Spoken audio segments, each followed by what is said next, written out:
Hello and welcome to Flippin' Through, the internet's #1 Mad Magazine news, review, and interview channel. Today I'm presenting to you, presenting for your consideration, an interview, a recorded interview I conducted with Donald Knuth. Before I get into that though, I want to say something. Please hit like, hit subscribe, share this video out if you enjoy it, or if you don't enjoy it, leave a comment below.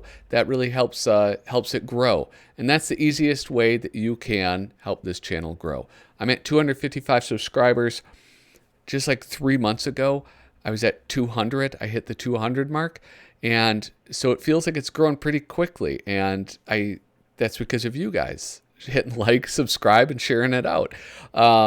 If you want to help in another way, you could go to patreon.com/flippinthrough. That link's down there, along with flippinthrough.com with links to all the social media stuff. And if you go to the Patreon, you can support me financially. $1, $2, $3, $4, whatever you feel comfortable giving. It sure means a lot to me. And it means a lot to me that the following people support this channel: Doug Guilford, Rob Wilson, Rod Mead-Sperry, Andrew Goldfarb, Casey Ori, and Kyle Bridget. I hope I can continue earning your support. Now, Donald Knuth, if you are unaware, he is the author of the Potrzebie System of Weights and Measures. And author is not exactly the right term, because he is a computer scientist, mathematician. And this was an academic paper. Well, we'll get into that. But this is something that he did all of the calculations for on his own as a very young man. And this conversation's great. It was sort of, there's a little bit of a language barrier, all right? I'm going to be honest, because he is very intelligent. And you guys have watched this show, so you kind of know what I'm like. But anyway, so I edited some parts out where I stumble and fumble.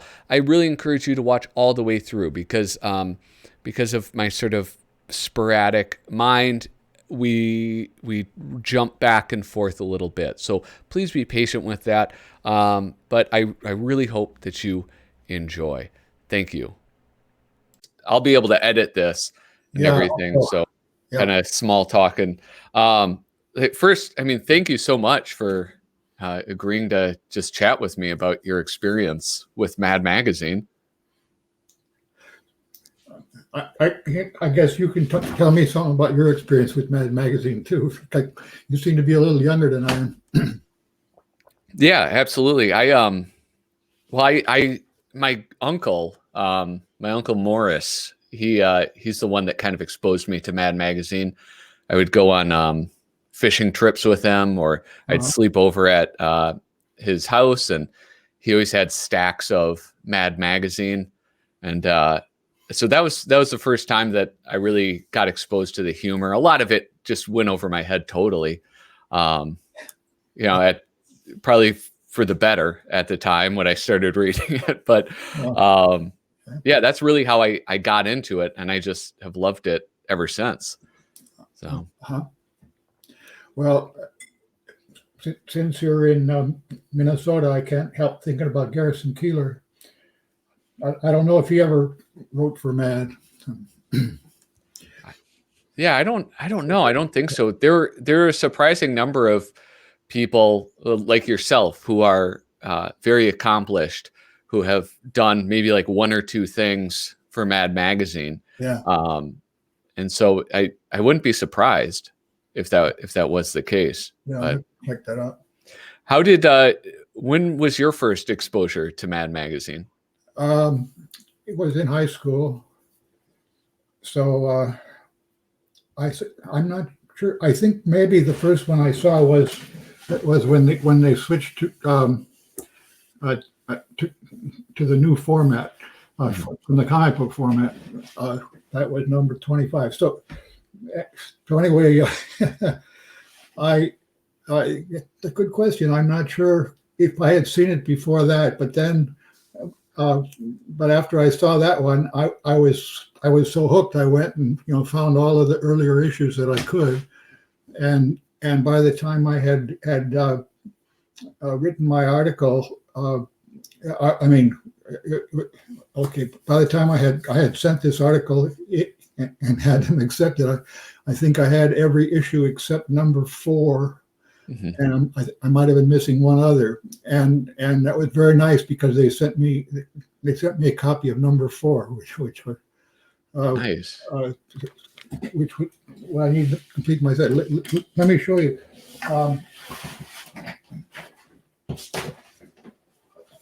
Let's see.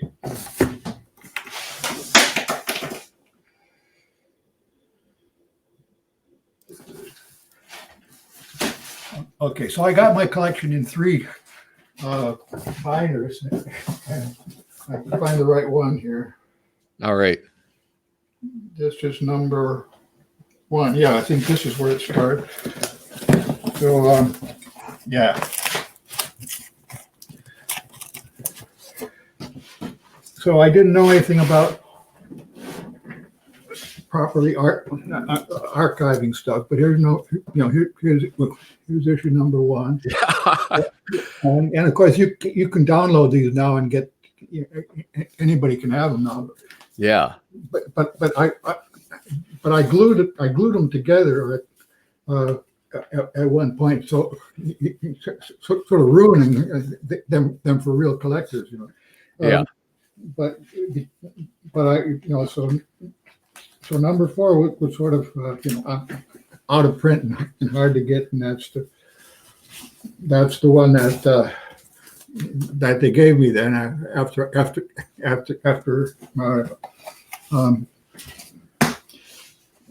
okay, so that's, yeah, these are the comic ones. But when we get to number 25,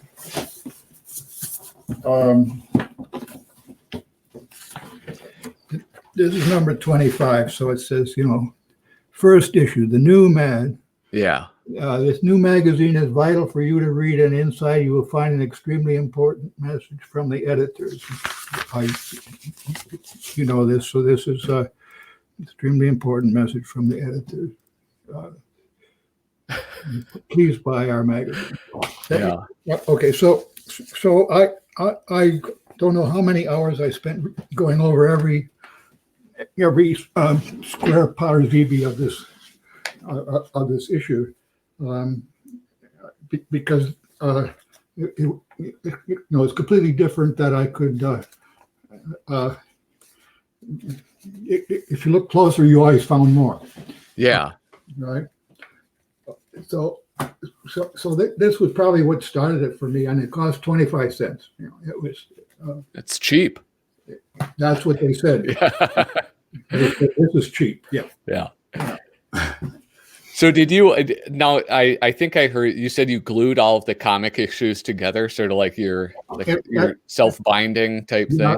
Yeah. Because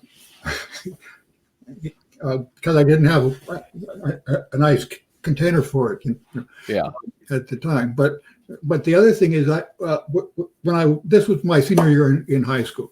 Mm-hmm. And then in college, I took the collection with me, and I had it in my dorm room all the time. And whenever I had an assignment where I was supposed to do something creative, I would just sit there and flip through the issues, and usually would take 5 or 10 minutes, and I would get an idea for my term paper or whatever it was that I had to do. It was something. There was something about it that I'm sure they didn't have that in mind when they wrote the stories, but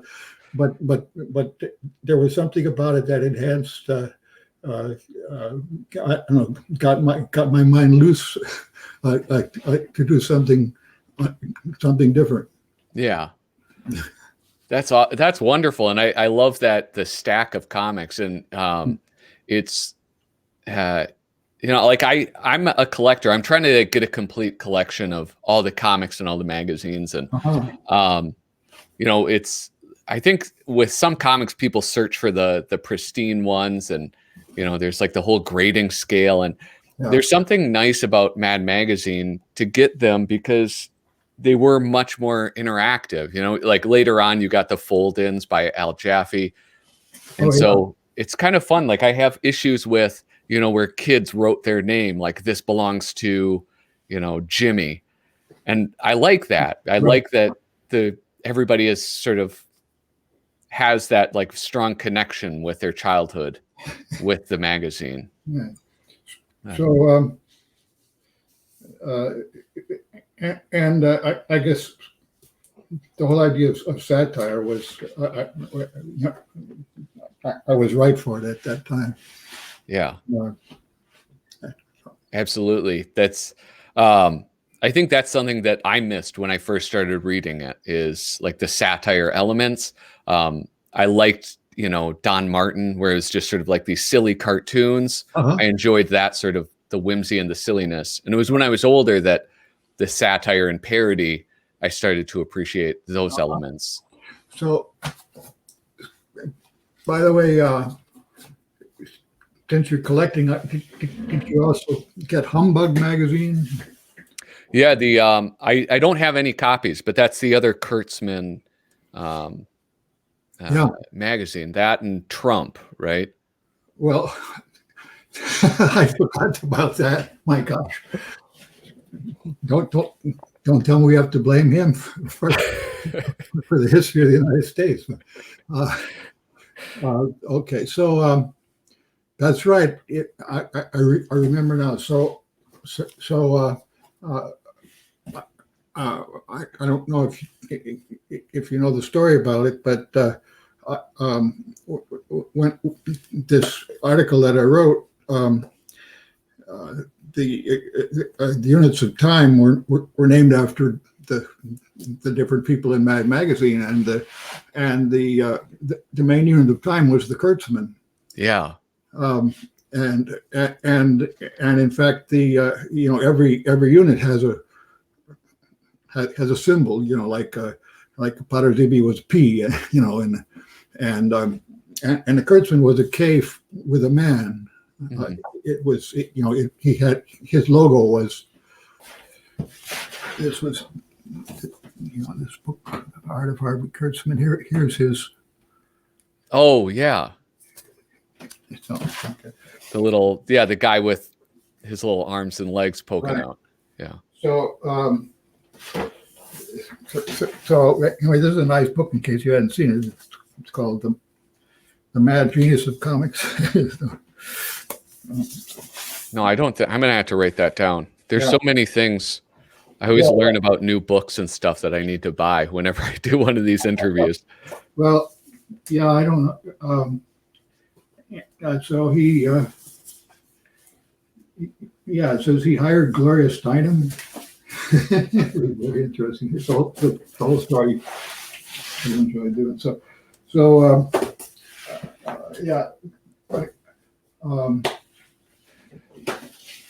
Yeah, when you were originally writing it, it wasn't just Kurtzman. There was Will Elder. You had a unit called an Elder and a Price and a Kovac and a Severin.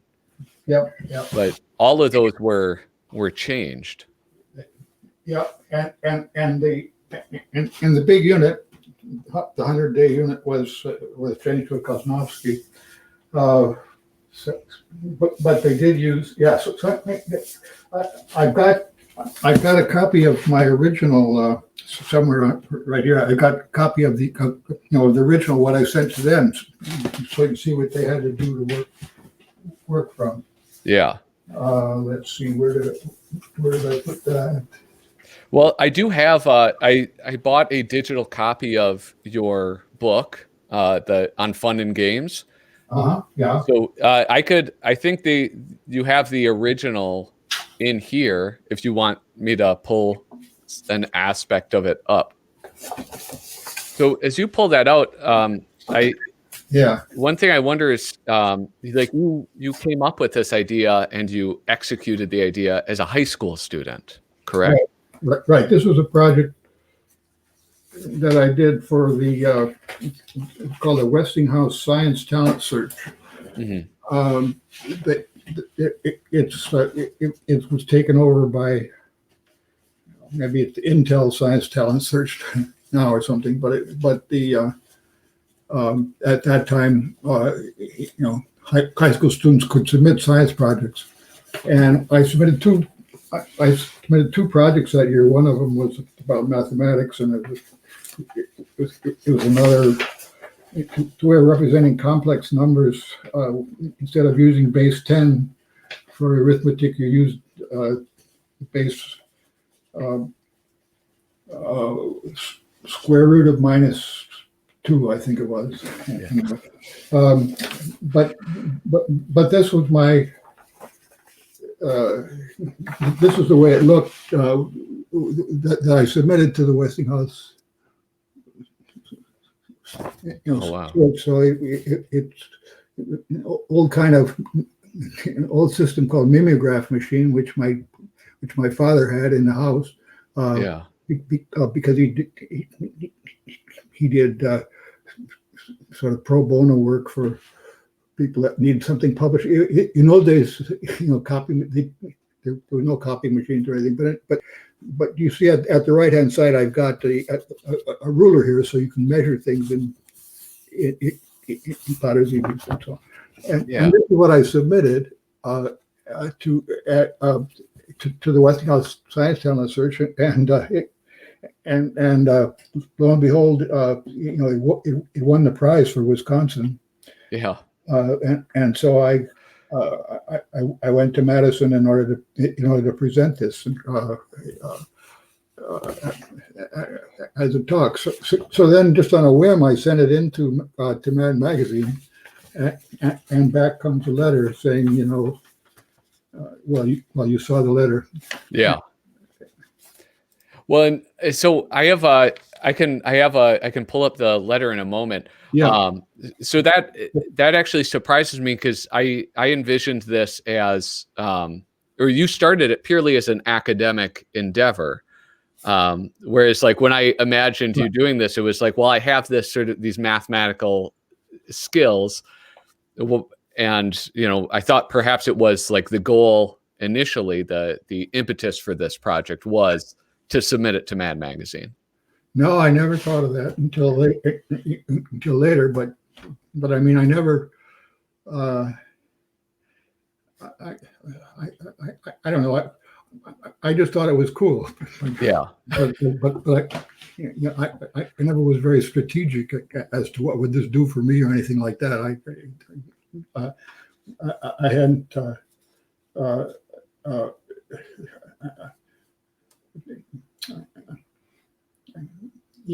I didn't know I didn't know anything about giving credit to people for stuff. Yeah. As far as I'm concerned, you read the stuff you read in the magazine. People are writing in the magazine in order to tell a story. And so I wrote a serious article about some computer work I'd done. And I told the story of what we'd done. Well, I was working with a half dozen other students, but it didn't occur to me that I was going to get any credit for it. I was just thinking, I was just a journalist. I was telling the story. Yeah. And so later, when people are starting to give me credit for the ideas in it, I had no idea that I mean, all these other guys deserved as much credit as I did. So that I was operating in a world where copyright was something completely unknown. Yeah. Basically. Yeah. Well, I guess likewise, I mean, I've never had anything published, but the idea of sending something into a magazine to submit it, like that never occurred to me. I always thought like, oh, that would be cool to work at Mad Magazine. Yeah. But I never thought beyond like, well, what would I need to do to accomplish that? Yeah. But I don't think they ever had published anything, but by students or anything like this. And so, but just on a lark, I thought they might get a kick out of knowing how all their names had gotten into this science project. Yeah. And so I just sent it in, and so you can imagine how surprised I was. Not only that, they paid me $25. Yeah. And sent you a couple issues that you didn't have. Yeah, exactly. Even better. Just to clarify, because you had mentioned working with other people and being given credit for like the work of many. Were you talking about something separate than the Potrzebie system, or? Yeah, no, that was software that I wrote. Oh, okay. For Case. A bunch of us at Case Tech, we had a real. The guy who ran the computer lab there was very unusual. He trusted undergrads to do the work. Yeah. And so a bunch of us wrote the software that all the other students were using. And in fact, it turned out I wrote one of the textbooks that I had as a junior, because the textbook was a manual on how to use this software. Yeah. So. Yeah. Well, and I guess I didn't do much of an introduction, but for those of you watching after I post this, Mr. Knuth, you are extremely well known, to say the least, in computer sciences, and you have many works published on coding and many things that I have no understanding of. So I won't go into it any further because I don't want to make a fool of myself. But yeah, so it's probably, I guess your most significant moment would be being published in Mad Magazine, right? Was that right? I mean, it's always been number one on my resume, on my list of publications. Yeah. So you mentioned, I'll pull it up right now. This letter that you received, Al Feldstein. Look at that, February 18th, 1957. So that means I was a freshman at Case. This would be my second semester. But it's addressed to my home in Milwaukee, where that's where my parents lived. But I'm getting this letter when I'm at school in Cleveland. Yeah. And so this is kind of what you mentioned before. We held off Potrzebie System for 2 issues pending the realignment of our talent. Yeah, right. Just a little bit of a euphemism for we lost Kurtzman and Elder. I mean, was it surprising to see? Oh, I see. He talks about number 4 too. Oh yeah. We don't even. That's so typical. Yeah. Did you ever get issue number 5? So let me look. I'm sure I do. Yeah. Was it surprising to see the work changed? Oh yeah. Oh my gosh. I love that you just have them on hand like that. Part of me, though, does want to mail you off some bags and boards so you can preserve them. Was it surprising, though, to see the changes that they made? Everything was surprising. So. Yeah. But what the heck?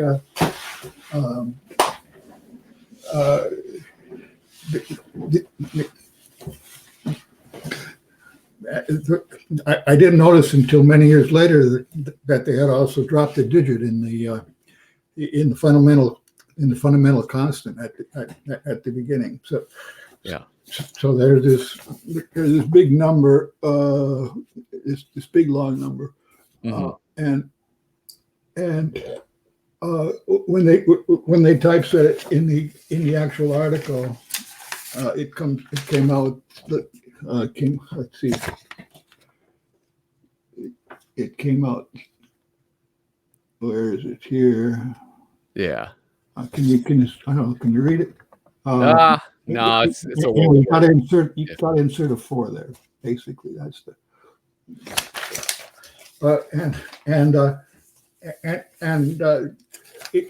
in my book, I tell the secret of how I computed that number, Mhm. and it here I have the computer printout that shows the calculation to several thousand Oh my gosh. decimal places. I used to carry this in my wallet for years and years. Yeah, I did. I did a few calculations based on the conversion chart. Math is not my strong suit. I'm an English teacher by trade, but I am 8.1906 hecto Pottersiebees tall, Uh-huh.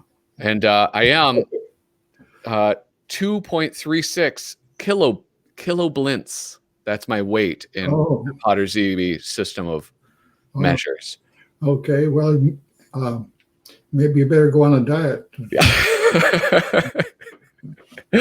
Yeah, I think I want to get that down to just a solid 2 kiloblints. Yeah, there you go. A nice round number. Well, that might make a little too much. Okay. Yeah, I'm not good with those calculations in my mind. How I am curious because it is so extensive, your system of weights and measures.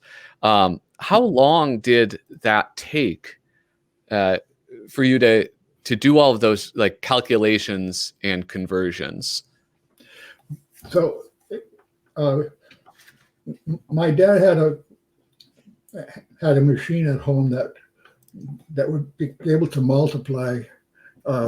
It was completely. It was mechanical, and you had to turn the crank, and no, I guess it was electric, and it would print out the answer on paper tape because he worked part time as an accountant, and so he had this machine, and it actually could multiply. But in order to multiply, it would take, I don't know, maybe 5 seconds to multiply, and make a big noise while it was doing it. And, yeah.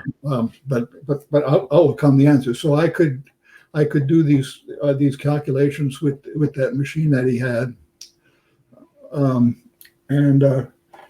And I loved my physics teacher in high school, and so he taught me what these units meant. Yeah, because correct me if I'm wrong. It seems sort of based. I mean, you establish the thickness, but then after that, it's based on like the metric system. Yeah, yeah. I only needed the one measurement. That was MAD number 26. So let me see. I do have that. I pulled mine out of my collection. Yeah, it's really a great issue. Right. So 20. I'm sorry. 24 was the first one, and so 26. I guess it's 26, right? So that's the third one in that format. So that's this guy. Right. Okay. And look, so I just took a micrometer and measured it, and then I extrapolated a little bit to pretend that I had actually made a much more accurate measurement, because my first measurement turned out to be about 9 to the inch, and so I wanted a big number that was 9 to the inch, but not exactly. So there was a little code involved there. Yeah, there's several decimal places. It's yeah, I think it's like over 20 or something. Yeah. So actually, I as I said a minute ago, I also know how to extend that to infinity. Yeah. So it's this is where that's an irrational number, right? It's like pi, where it can. That's a great question, because mathematicians go beyond irrational numbers. They also say transcendental numbers. So irrational means that it's not rational. Yeah. But transcendental means that it's not only is it not rational, but it's not algebraic. That there's no there's no polynomial with integer coefficients that for which that number is a root. So for example, pi is a transcendental number, but that wasn't proved until until the late 19th century. Okay. And this number that I have in my MAD article, I was always wondering whether it was, I knew it was irrational, but was it transcendental? And it turned out that that somebody actually did prove that. Then I think it was in the 60s or 70s. I have a reference somewhere in the. If you take your book on fun and games, look up transcendental in the index, and you'll find a reference to the guy who proved that this number is actually transcendental. Yeah. All right, we'll do that. Well, and that's like I never knew of a transcendental number. That's a little mind-boggling to think about. Well, I wanted to ask another question, like kind of based in mathematics. How did you then convert the measurement of the thickness into things like weight? So that's where I use Halava because I had specific gravity. I mean, I could say that if I had a certain volume, and then I multiply it by pi, that would give me the weight. Okay. So I used I used the fact that pi is also known to any number of decimals.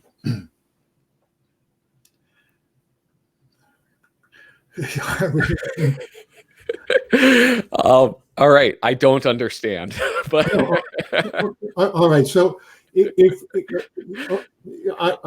I had only one measurement, yeah, I didn't want to do any other measurement. But I said, but if I assume that one of my other quantities, the amount of weight in a particular volume, if I assume that that's known, then I don't need another measurement. If I say that this at this ratio is actually equal to 3.14159, which is pi.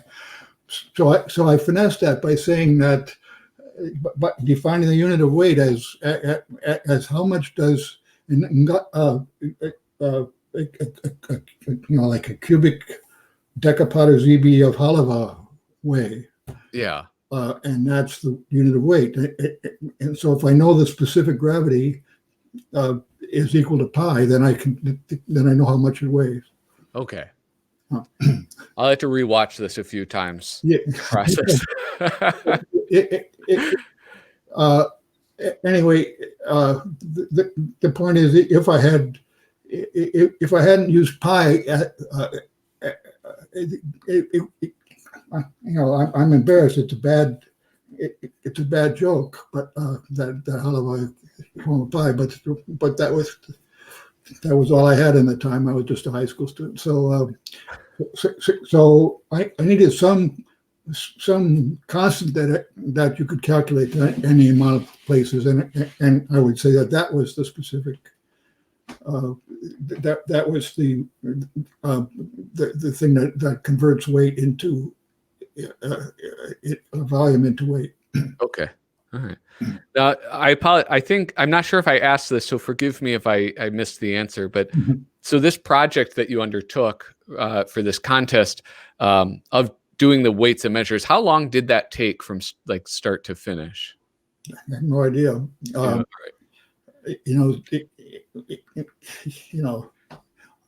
It was all well in those days. Like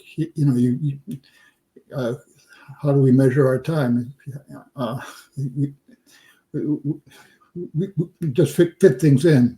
I mean, I did a lot of. I was editor of the high school paper at the time. Every Monday, I stayed up, get the paper for that week. And we did a bunch of other things. We were, in music. singing and stuff. So I just fitted this in on the side. There was I wasn't that good at sports, so I didn't have to spend much time rehearsing, although I was in the marching band. All right. You were also a guest on a podcast that I really enjoy. It was with Lex Friedman. Oh yeah. And you talked about something that I found very interesting, and that was the concept of being a geek, and how. So Okay. for you, I believe, correct me if I'm wrong, but your definition is, a geek is somebody with who does sort of like computational and numeric thinking, or is sort of drawn to that. Is that kind of correct summary? Yeah, basically, I think that a word is needed for people who resonate with computers in a special way. Yeah. And geek is the best word I know, the best existing word. So I found out that at one point somebody named me Geek of the Week, and I found out that I actually wasn't unhappy about that. Yeah.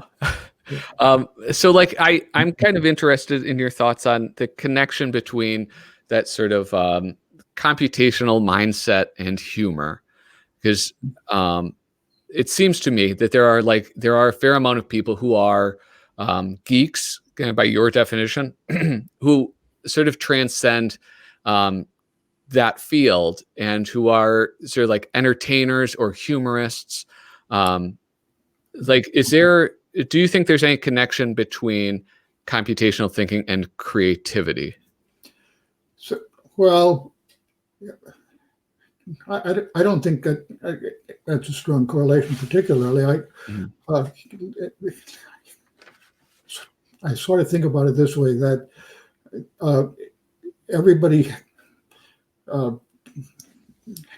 has a slightly different way of that their brain works to organize knowledge, and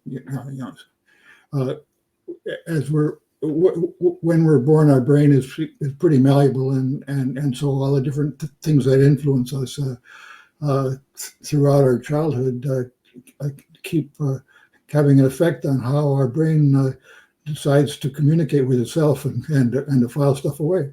Mm-hmm.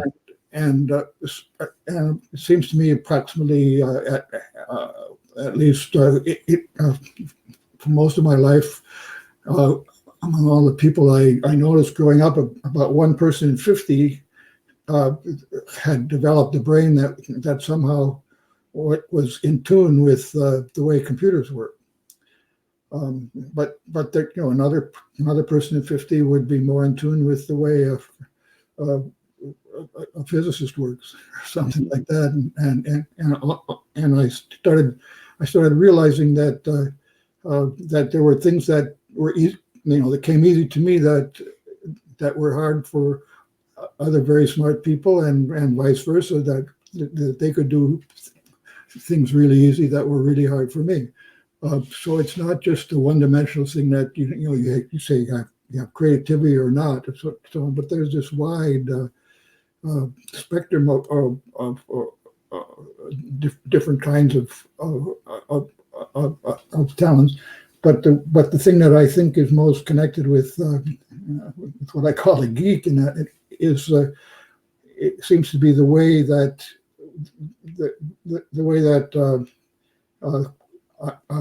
my brain files things away.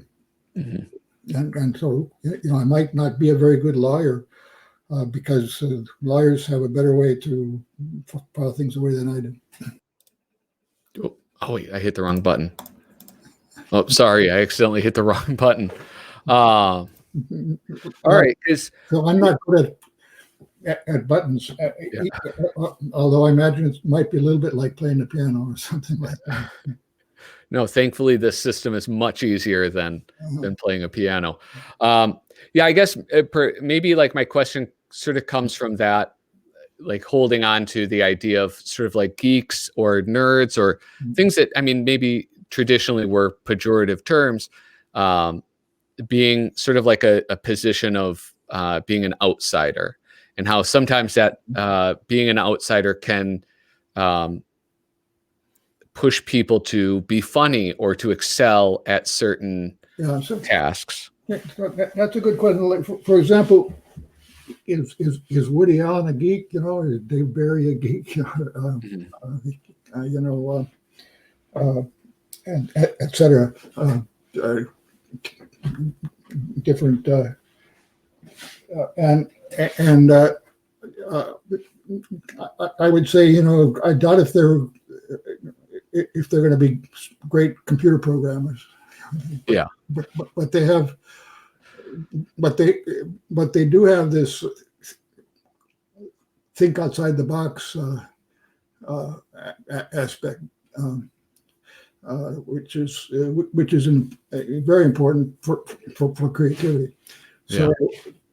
So as I was saying, I use those mad comics in order to jog myself out of the box, basically. So I don't think the geek dimension, or at least not the way I was talking about it with Lex. I think that's more associated with the way I see things in terms of zeros and ones. All right. Do you still turn to Mad Magazine when you need to jog your mind into sort of thinking differently? No, my problem is the other way around. I have to unjog now. I have to turn off the. I'm getting too many ideas. Yeah, well, that's probably not the worst problem to have. Okay, but in order to find these, I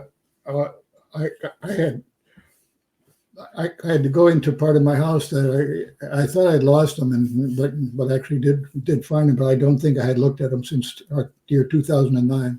Oh, okay. But I got a good chuckle looking at them again. I wanted to bring up this this other piece that you had submitted, the mad crossword puzzle. Do you want to explain this? Yeah, sure. So I was a freshman at Case, and they were having election for student government, and so I said, okay, I'll run for the council, or whatever they call it, and so I put up signs around the campus saying, he published an article in Mad Magazine, and well, I lost the election miserably, but I did have an idea. I'm not sure what, but this was this was something that I actually did intentionally submit to Mad, and I wrote to them saying basically, you've had satire about some games, but you haven't had any satire about puzzles yet. Yeah. So why don't so here's and I was inspired by Alfred Newman's Teeth because it looked like part of a crossword puzzle to me. So I figured, okay, let's flesh it out and put a little more of the puzzle into his nose and his hair. Yeah. And so I sent that in. I can't show you the original letters that I got back from them because Stanford's in lockdown, and I haven't been able to get in my office since March. And those letters are all sitting there locked up in my office. But I think it was Jerry DeFuccio or Nick DeFuccio. Somebody sent me back a nice little letter saying that we raised the issue at our brainstorming session, and nobody got excited about it, and But let me tell you this puzzle because I got the last laugh anyway because I did get to publish it, and Yeah. and there's one thing, so it's kind of a satire on crossword puzzles. I mean, I don't want to I don't want to give it away, but it has a few innovations that I don't think that I don't think the New York Times has even had yet. Yeah.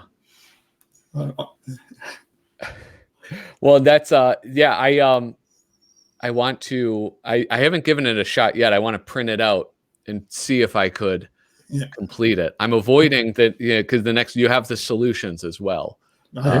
Yeah, and so anyway, I haven't really tested it out on a lot of people, but I personally think it's hilarious. So I hope you get at least one chuckle out of it. All right, yeah. Okay. What does Mad Magazine mean to you? Just it could be, at this point in your life, or just as you kind of look over its impact on your life as a whole. Yeah. I guess the idea of satire and not taking, finding something to laugh about instead of taking everything really seriously.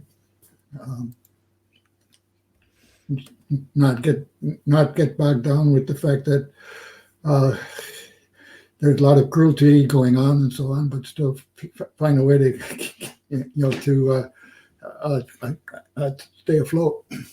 Yeah, that's certainly especially like this past year. It is easy to get bogged down by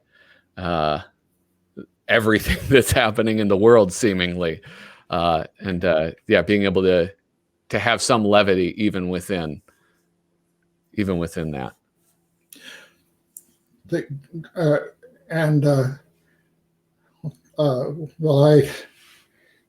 only thing I didn't like about magazine was that they used exclamation points so much, like on this T-shirt that I have, right here, that, and that spoils the joke for me if it's got those exclamation points. So I started, but in my own books on computers, I used to use exclamation points a lot. One of my friends sent me a little letter. He said, "Don, don't use so many exclamation points. Exclamation point. What do you mean nuts? Exclamation point. Exclamation point." So and so after I got that letter, I realized that I should have only at most one every 5 pages or something like that. Yeah. Is that like I noticed when I was a kid reading through Mad, especially in the movie satires, they would bold certain words. Yeah. And that was something like it was incredibly distracting to me. And at one point I was like, is there a secret message? And so I wrote down all the words that were bolded. And of course there is no secret. It's just for emphasis. But it was so strange and distracting to me as a reader. Yeah, but that was a comic book. That was a comic book idiom at the time, especially. Yeah. Were there any other comics or magazines that you enjoyed as a young man?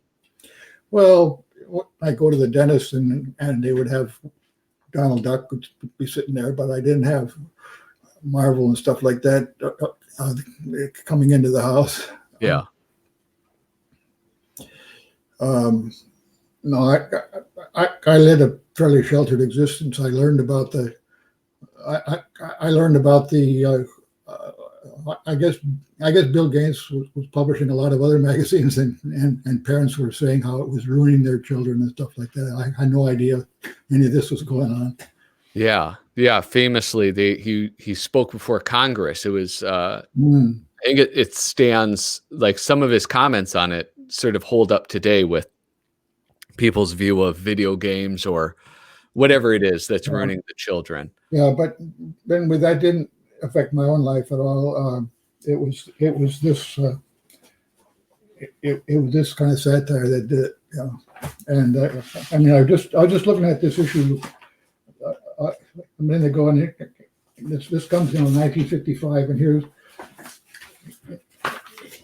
a report from Russia. It says if you read this article, you'll know a lot more about Russia. Well, it turns out it's all in Cyrillic. So, and 4 years later, I learned Russian, so I was now looking at it to see what does it say, and it's talking about soldiers.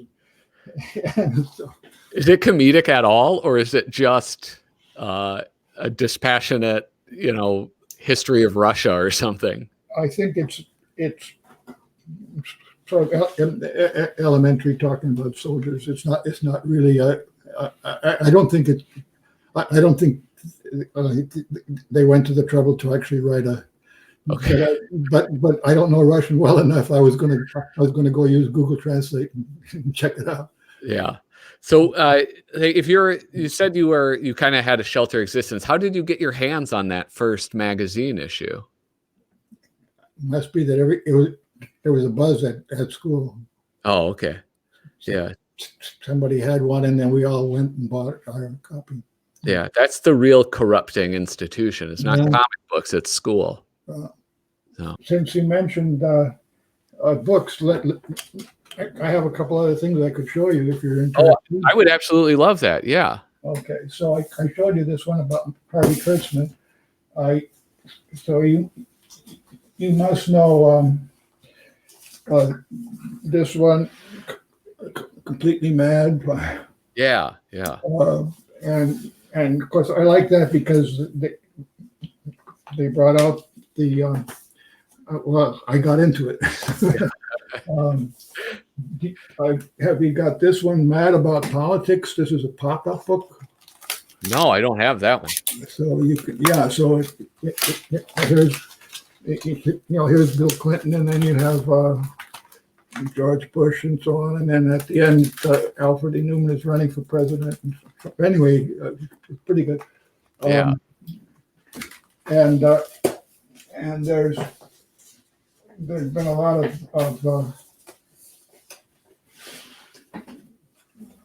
there's a lot of these that sort of collected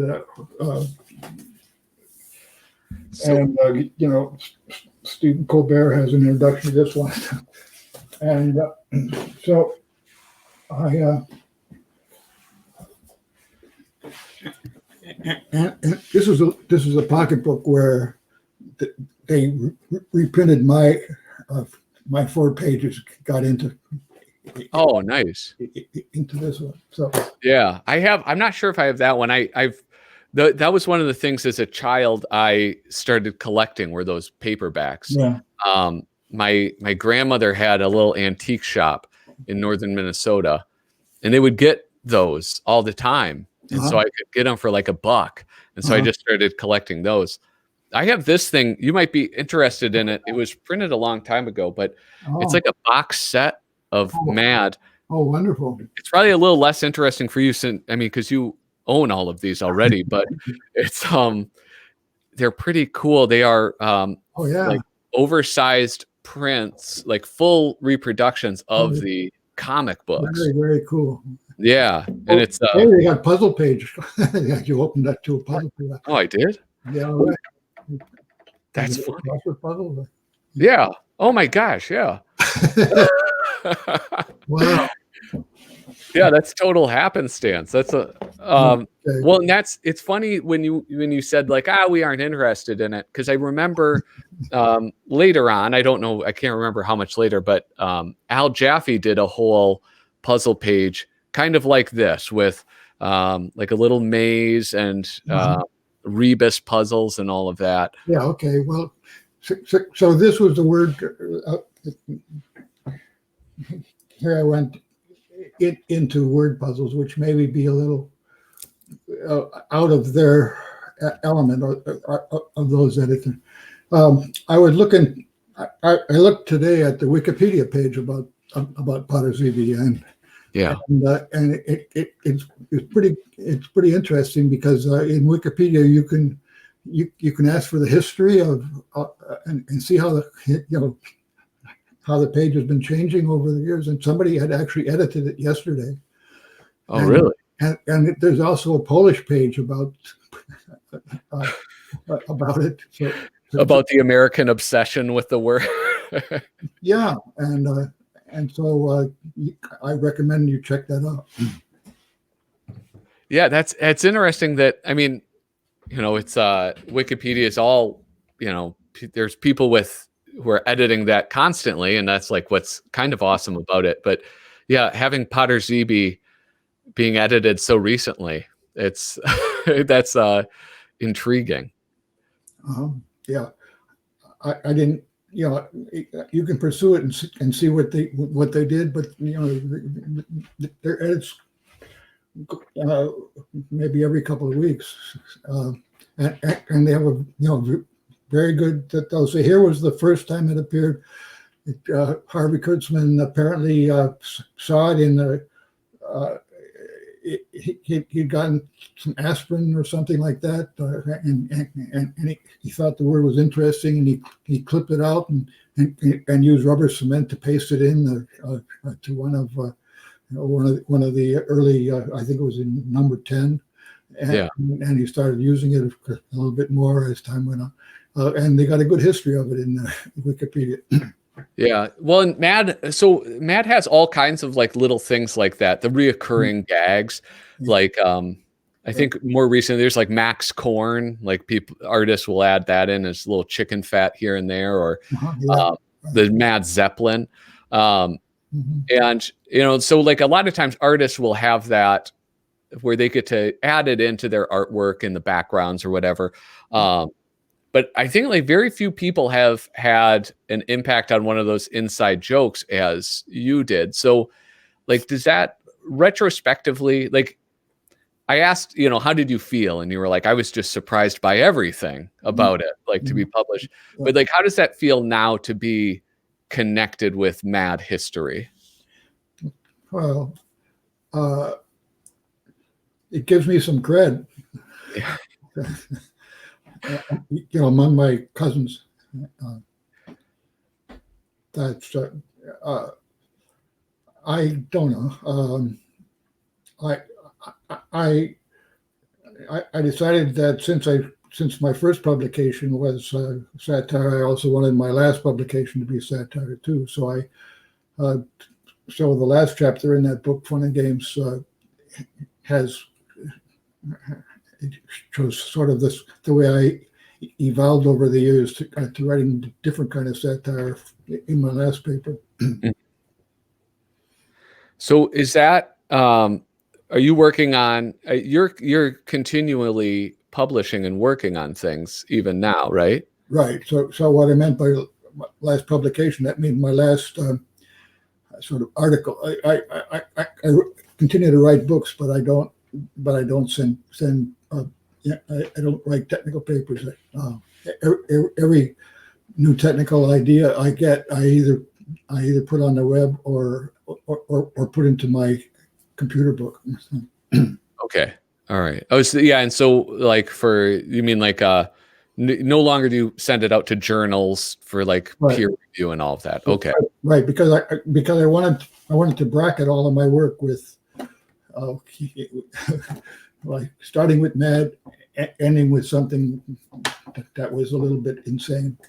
There's one other thing that just occurred to me that I found out that the artwork for the article I wrote was being auctioned.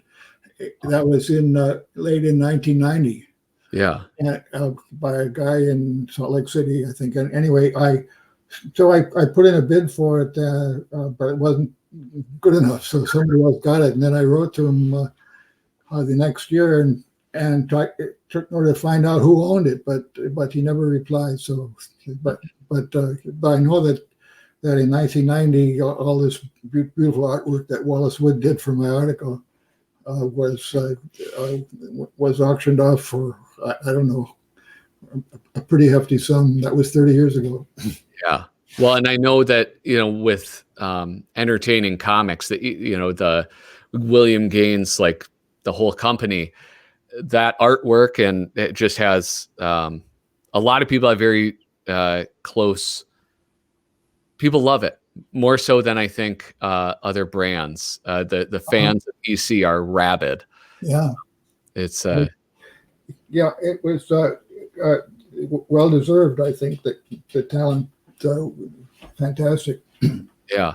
I have to say, like, when I found out who that Feldstein redacted certain names, Oh, it was a little heartbreaking, because those guys, even though they left, I mean, they were so part of Mad history, even at those early stages, that it seemed sad that they were taken. was it because of blacklist or? I think it was. I mean, I don't know. I can only infer, but I mean, I know that Kurtzman, right along the time when that was published, was starting Humbug, Yeah, and he had pulled a bunch of the guys away to work on that, and yeah, right. so I think it may have been a little bit of sort of sore feelings, maybe, on the part of Mad, but Yeah, yeah. Everything is tarnished, but we can celebrate the things that do go well. yeah. And the Potrzebie System awaits a measure went extremely well and deserves celebration.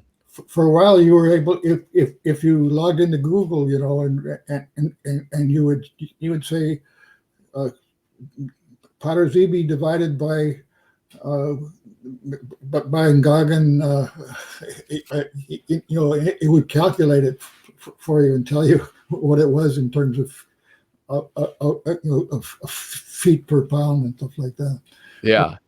I know Wolfram Alpha. I couldn't find it on Google, but Wolfram Alpha still has it in their database. It's good to know. Yeah, no, it went off of Google when they switched to Google Calculator. Google Calculator changed to a different interface about 10 years ago. But for a long time, you could do it. But it's one of these things that how do you say,